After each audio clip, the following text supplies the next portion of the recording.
কিছু মানুষ কোনোদিনও কারো প্রিয় হতে পারে না, যেমন আমি।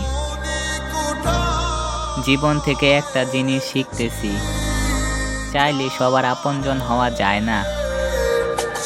অনুভূতিতে আমার একান্ত, চলে যাওয়ার কারণ তোমার ব্যক্তিগত। সে আমার প্রেমে পড়েছিল আর আমি তার মায়ায়। তারপরেও প্রেম এসেছে বহুবার, কিন্তু ভালোবাসা ওই একবার।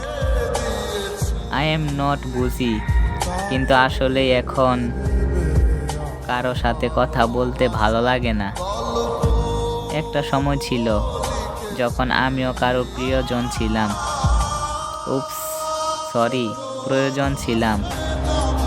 কার খবর কে রাখে? আসলেই কি সবাই ভালো থাকে? মুখের উপর সত্যি কথা বলার মানুষগুলোই আসলে সবার অপ্রিয় হয়। বলতে কখনো চাইনি, বলিও নি, শুধু ভুলে যাবার অভিনয়টা নিখুঁতভাবে চালিয়ে যাচ্ছি।